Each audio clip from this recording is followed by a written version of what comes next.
Thank you, Deidre. Thank you all for joining us today. I am Tammy Haught, the co-executive director of the Sero Project, and we welcome you to the webinar on how to submit an AMP grant or the microgrant program. And we hope that you find the information helpful. If you have any questions, if you want to drop them in the chat box, and we will get to them at the end of our presentation or when we have an opportunity for questions and answers. Next slide, please.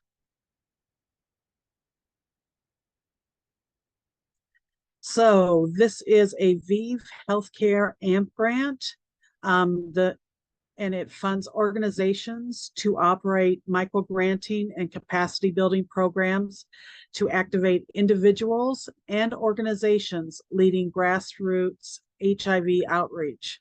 Knowing small or local projects often can't access traditional funding sources, and that innovation is often found at the grassroots level. So we are at Sero, this is our third year of this 3-year grant, and we were thrilled that we were included in this inaugural program, and that we can offer the microgrants to grassroots community that, as it says, often doesn't get the funding opportunities that larger organizations get. Next slide, please. So some of our funding principles for Sero: we receive this funding to support projects that address HIV criminalization. We recognize that HIV criminalization is disproportionately used to target Black, Indigenous, and other people of color, especially those who are also cis women, transgender and gender nonconforming, gay and bisexual men, people who use drugs, sex workers, and immigrants.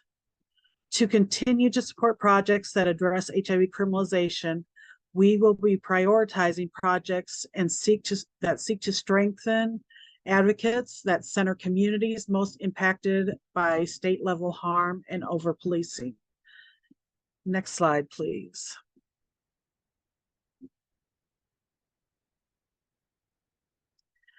Sero will provide funds for capacity building, technical assistance, mentorship, and more. And we will continue to provide some details on the different projects that we will fund in the next slide.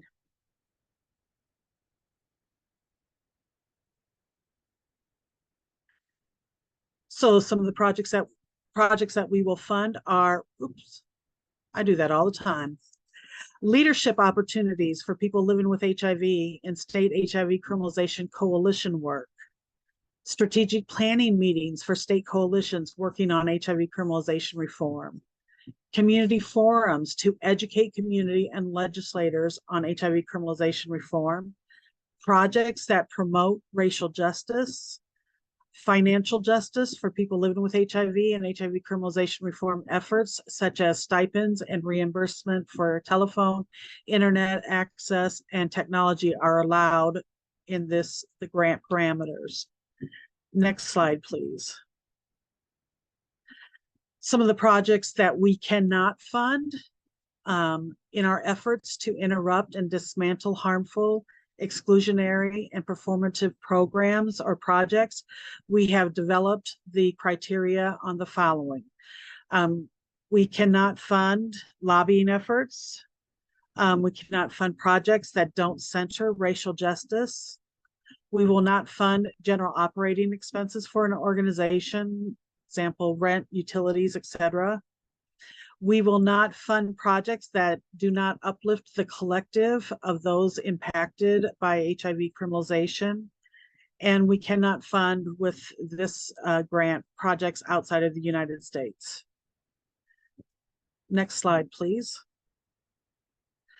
So you may be wondering how many projects are going to be funded. So Sero will be funding 8 12-month grant projects for $10,000 each. So there's 8 different projects that we will be funding. They're year-long, and $10,000 is the amount, up to $10,000 that we can fund those 8 projects. Next slide, please. So the timeline, which is the next important thing, and I think this is still my slide. The press release went out on August 17th announcing this webinar. After we get the recording link and put that in the application, we will release the application tonight. Applications are due on September 26th at 12 a.m. Pacific time. We do have interviews. We have a review committee with outside reviewers, not just the Sero Project staff. We have outside reviewers that come in and help us with the review process. After we receive their recommendations, we will have an interview process with probably 10 to 11 projects to get down to those 8 projects.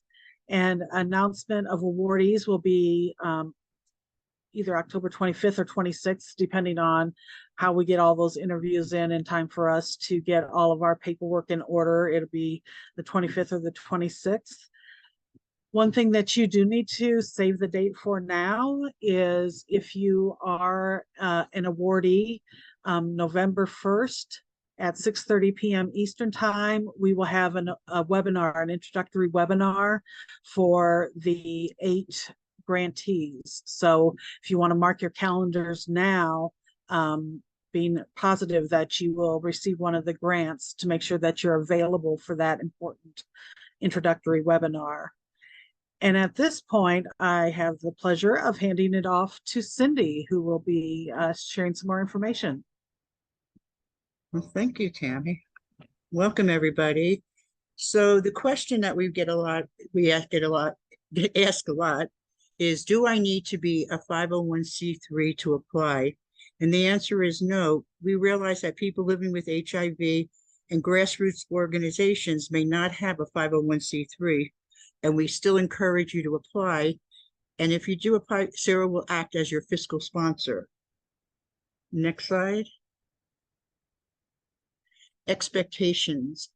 Each grantee will provide a monthly update on work done, providing pictures, links, and recordings, and one monthly call with TA and attend all TA webinars, which is technical advisor, reply to all reporting requests in a timely manner, and then only individual or organization awarded can submit invoices and attach receipts. And what that means is that if you have somebody working, that is going to submit an invoice, they would have to submit it to the person that created the grant, and they would approve it, and then they would send it over to Kevin, and that would be the process. Next slide. So before we continue, I know Tammy said we'd have questions at the end, but does anybody have any questions that they would like to ask right now before we move on?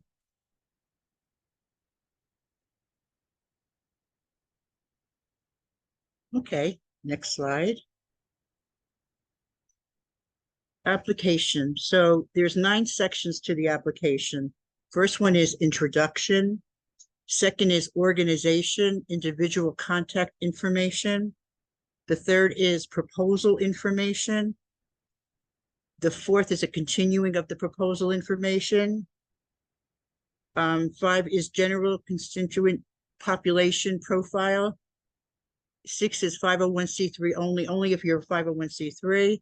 7 is a project specific questions. 8 is project narrative, and 9 is attachments. So there's a lot of sections in this, and so we encourage you to read it at least 3 times before you fill it out.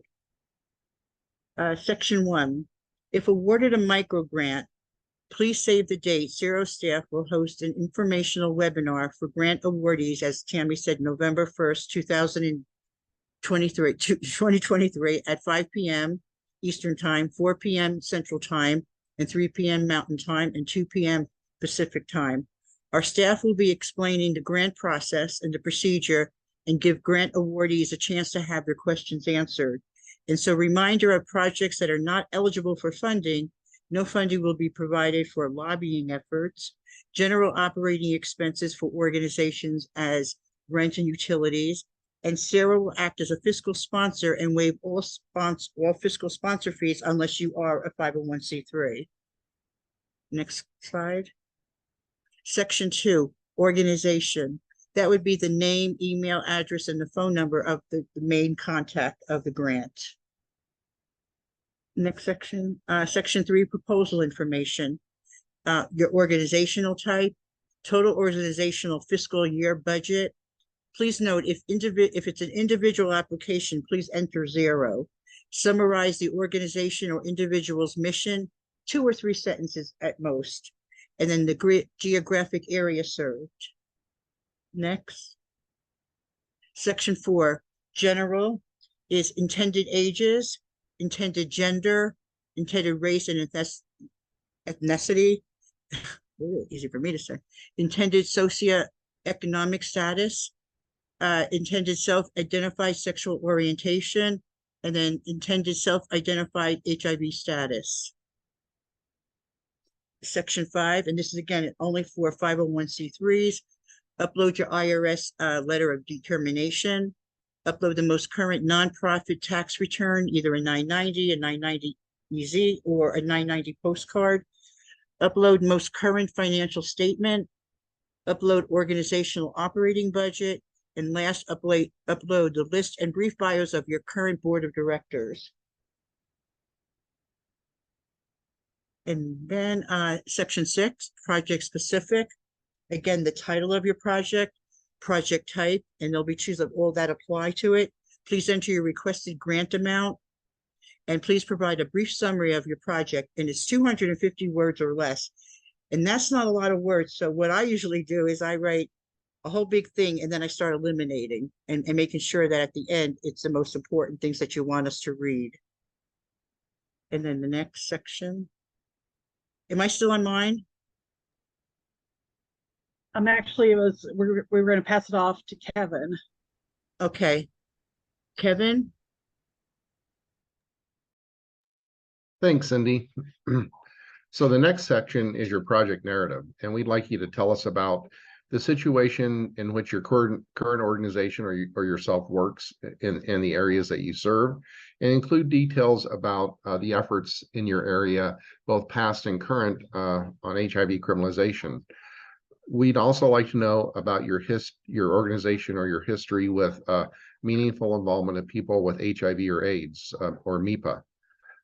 We'd like to know what groups you hope to impact. We all know that HIV intersects with many other types of marginalization, and we like to know, besides people living with HIV, what other groups you'd like to impact in your geographic area. And then tell us about your project. Give us the detail of how you're going to use the funds, the goals that you hope to reach, the activities you plan to do to achieve the goals, and then the anticipated outcomes of what you hope to achieve with your project. And then last but not least, why are you or your organization best equipped to handle your HIV criminalization project in your area? Next slide, please.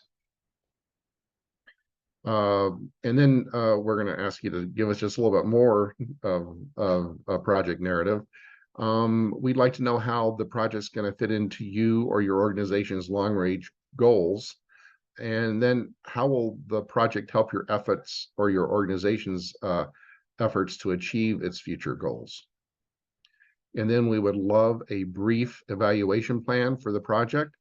How will you collect information to do the evaluation? How are you going to measure success? Identify areas that you may find challenging and how you'll overcome those challenges.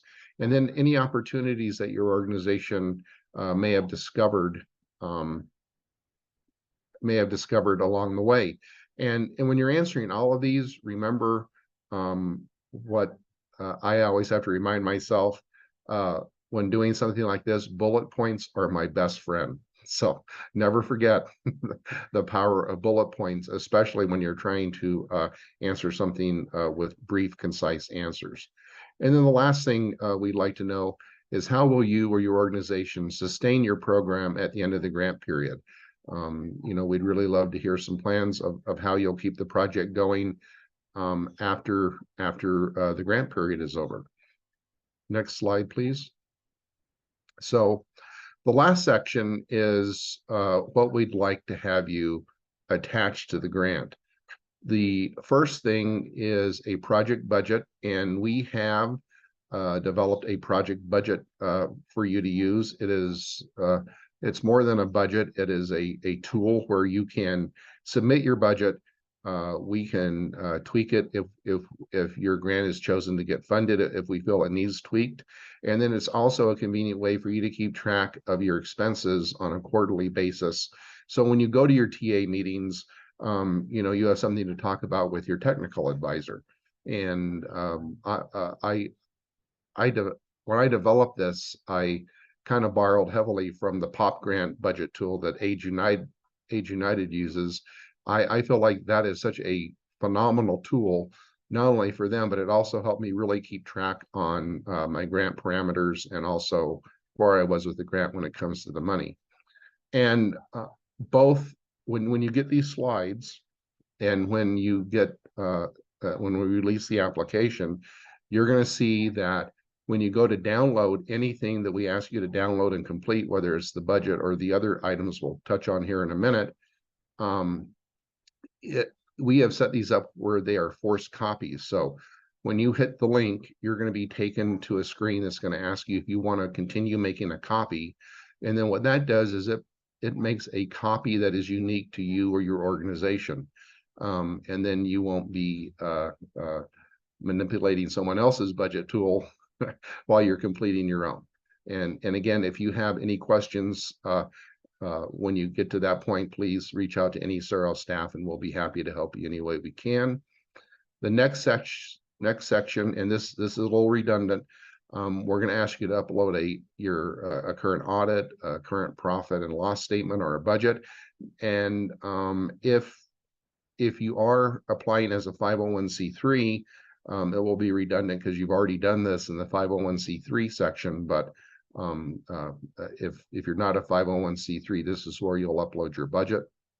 Then the next area is board of directors. Again, that is something we probably should have taken out, since Sero will be acting as your financial sponsor. But if you do have a steering committee or any other type of advisory group, please let us know. And if you don't, that's fine. Just upload a sheet of paper that says not applicable or whatever is convenient for you. Next slide, please. The last two things we're going to ask you to upload, and these are also forced copies, is a fiscal sponsor agreement. And when you download it, you'll see there's a section stating that Sero is waiving its typical fiscal sponsor fee. We do not charge that on the AMP grants. And then the last thing you're going to download through a forced copy is something called a diversity table.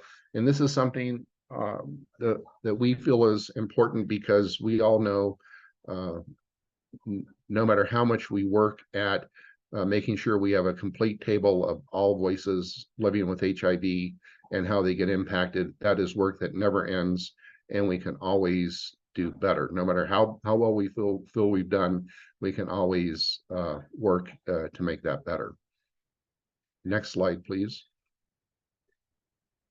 And we are down where we will open it up for any questions you all may have.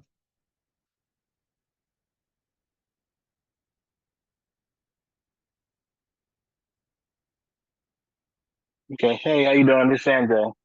Hey, I have a quick question. Hi, everyone. So I'm late. I had to sneak away.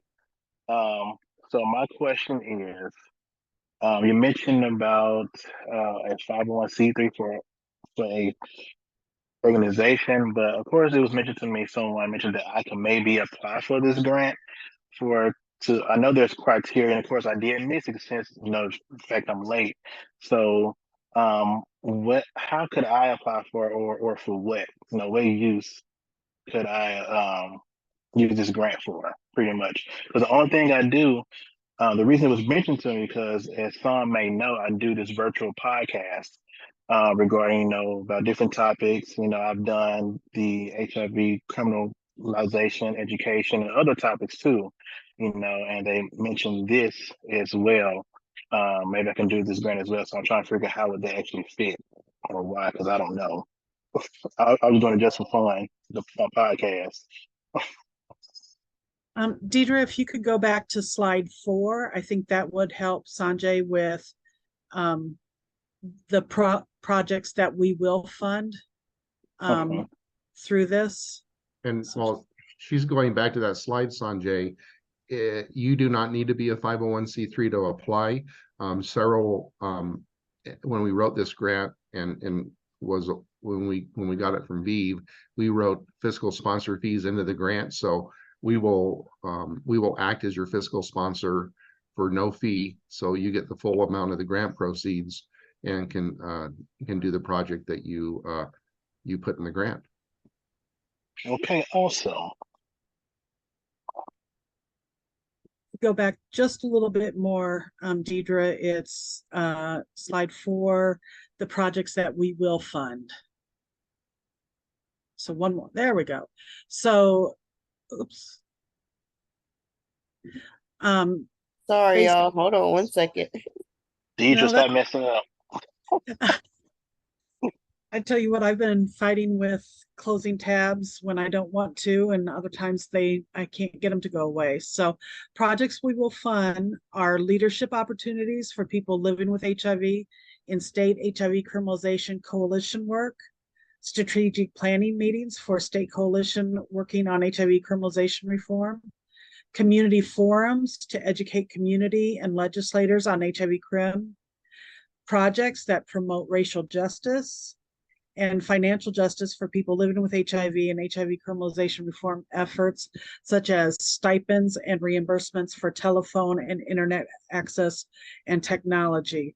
And if you go to the next slide too as well, Deidre, I'd appreciate it. We might as well talk about the projects we will not fund. We can't fund lobbying efforts. That's part of our grant parameters. So we cannot do any lobbying efforts. We cannot fund projects that don't center racial justice. We will not fund general operating expenses such as rent and utilities. We will not fund projects that do not uplift the collective of people impacted by HIV criminalization. And we will not fund projects outside of the United States. This is a funding for the US only. So does that help? Yes, it does. And my next question, far as, again, it's probably mentioned, I'm not quite sure, but I believe, I think I could do this. I'm not quite sure. I don't know. I have to see. But far as I know that it's going to have requirements and all this stuff, whatever. So considering that I do this, virtual thing, kind of like maybe once a month, is it something that has to be like virtually, like once a month, twice a month, maybe, showing a record that I'm doing this stuff, or I would just have. We don't have requirements on how often a project has to be done. So that's part of the description that you will provide to us on when you would host like your podcast and how often in that year. So these are year-long grants. So you would want to put in there, within the year I will lead or host 10 podcast or 12 podcasts or whatever is realistic. We want you to keep it realistic as far as what you have the capacity to do. So that's where you'll tell us how often you will be doing the work that you are applying for. Okay.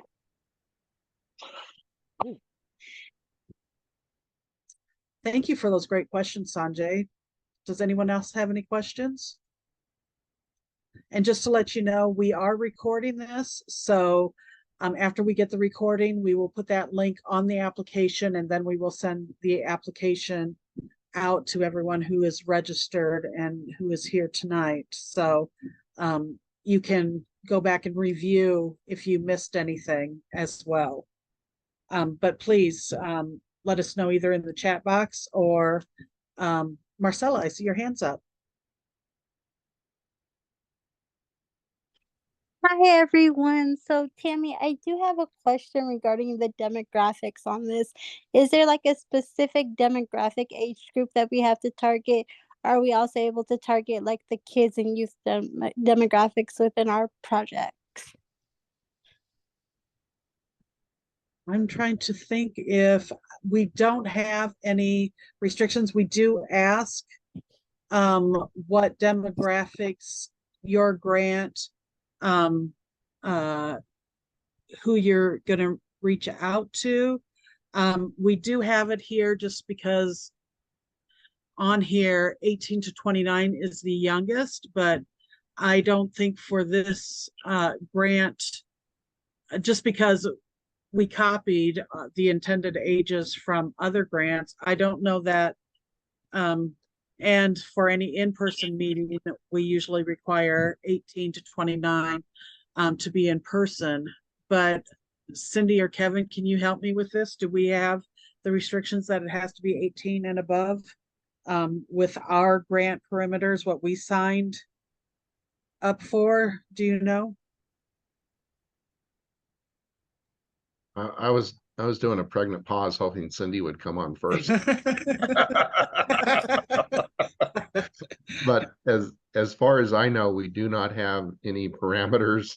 No, we don't. Funders. Okay. Yeah, it'd be like 14 and up. You know, again, no one to be excluded, but if we want to know who your audience is going to be. Yes, ma'am. I'm specifically looking for, because Ryan White Part D, the targeted age group is ages 13 to 24, which is the youth demographics. That's why I asked if there was specific parameters. That'd be perfect. Yes, ma'am. Well, And thank you. The only thing that I would just bring up is just make sure that that there isn't anyone that is participating that may have any exclusions as to not being able to be around anyone under the age of 18. Would just be the only, you know, piece that I would just recommend, just to make sure that there isn't anyone else that is participating that may cause any kind of a hindrance. And then also would like to kind of just let you all know you all will be dealing with myself, Kevin, and Cindy with the TA pieces. You'll be meeting with me once a month to kind of update and see how things are going, to see how we can assist you. And then every other month we'll meet as a group, as a collective, kind of give some updates as to what's going on, making sure that you have everything that you need for your project, and then any new updates. And I see Miss Rose's name is up. Well, yes, go right ahead. All right, so thank you, and sorry I'm a little bit late getting in. I guess my question is, can I combine a project that I'm working on with PWN USA Policy Fellowship as well as a project with Sero at the same time? Like as a part of the policy practicum? Well, as long as it Creating has a project that would work along with that, with the policy, the area policy that I'm working with. as long as it is focused on HIV criminalization. If you go to the previous slide, just to let Shakina know the programs that we can fund, it must be HIV criminalization related. It is.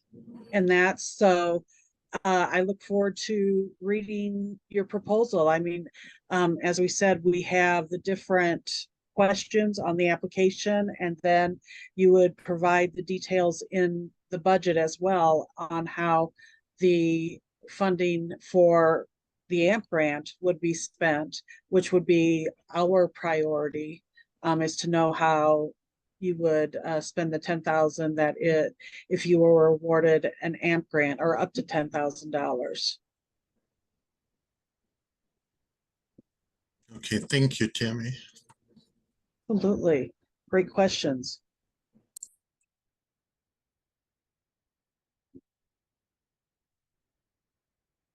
I'm going to stop sharing my screen. I see a great question in the chat from Richard.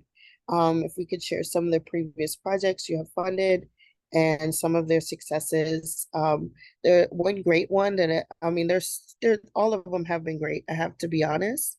Hype to Empower did an amazing amazing web. Ugh, can't even get it right documentary where they actually focused on several different things. They spoke about women and HIV criminalization. They've also talked about the intersections of HIV and criminalization, but as far as with women, we also had a group that is out of Pennsylvania that has helped to build their network of their coalitions. And we also have another individual who has done the Latin Index, which has really gone and really took a deep dive into Latin communities, what resources are there, what else is needed, and that information has been shared to several organizations and has been very helpful. We've had folks that have done leadership opportunities across in their state, specifically like saying focusing on rural areas and getting information out to individuals in the rural areas, again with the hope of them joining joining their coalitions and adding more robust knowledge to their coalition and information.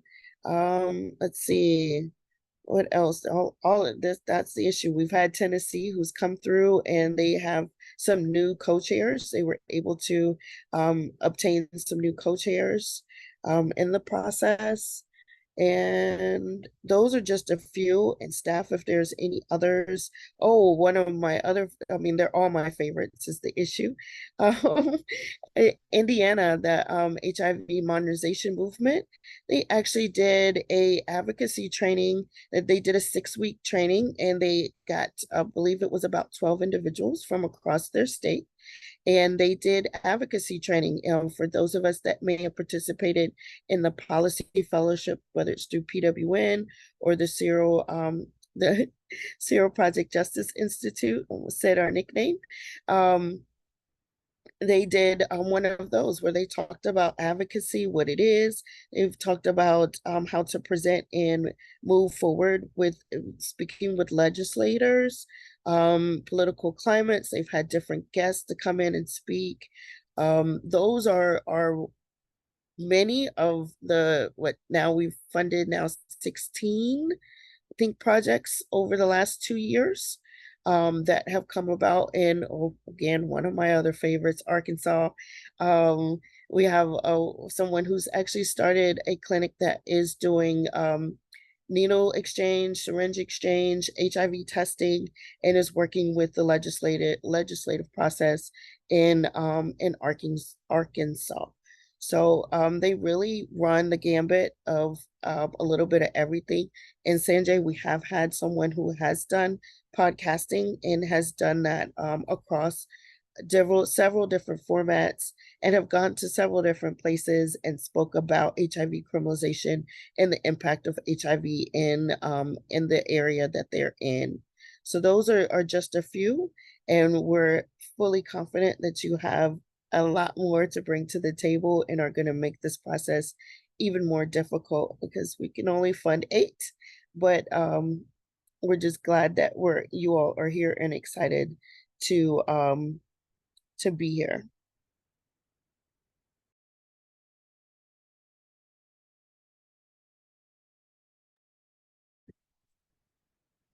Thank you, Deidre, and great questions. Does anyone else have any other questions?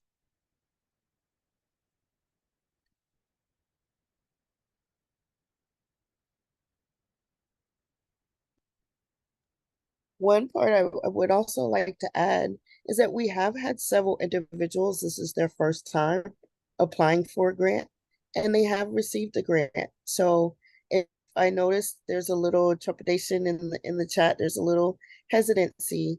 Yes, there's a lot of there's questions. There's some really tough deep dives, and it's gonna take you more than 5 minutes to do this process, and we can tell if you do it in 5 minutes. Please note that it is well worth it. So even if you haven't done one before, please try the process.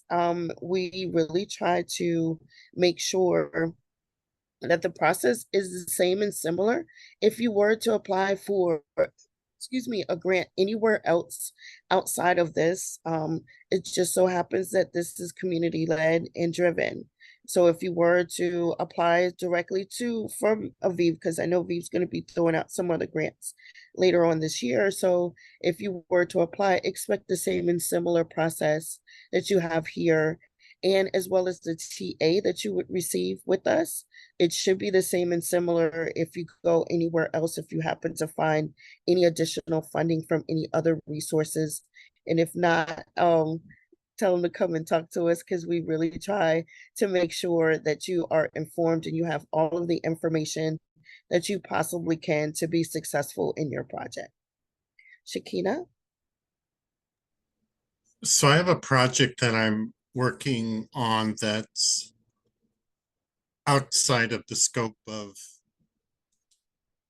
this application process. And it's with an organization that's national. Is there a conflict of interest? The project is outside the US. Then I have to say first, I would have to say yes, simply because we only fund projects that will be in the United States. So that's one of the biggest things. It's not necessarily that it's a conflict of interest. It's just that unfortunately, this funding is only for projects that will be done inside of the United States. And of course, Puerto Rico is one of our territories. But outside of that, then I have to say you probably wouldn't be able unless it's Puerto Rico. I don't think I was clear. Two separate projects. The project that I would apply for this would be in the state of Pennsylvania. And the other project is something entirely different. As long as the funds for this, should you be accepted, aren't used for that project, it's not a conflict of interest. That's correct. I mean, so Yeah. anybody applying, you're considered an organization. So you can have multiple projects, and you just have to make sure your budget for that project is very clear that you're only using the funding that you're allowed to use. So I don't see that being a conflict. Okay, thank you, Kamaria. Yeah.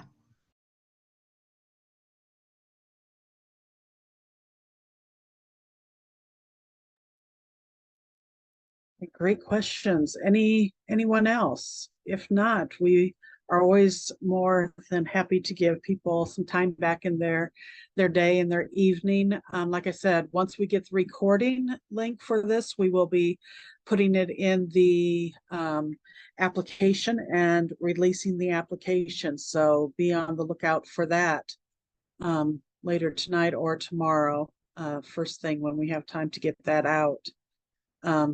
But thank you all for joining. We look forward to reading your applications.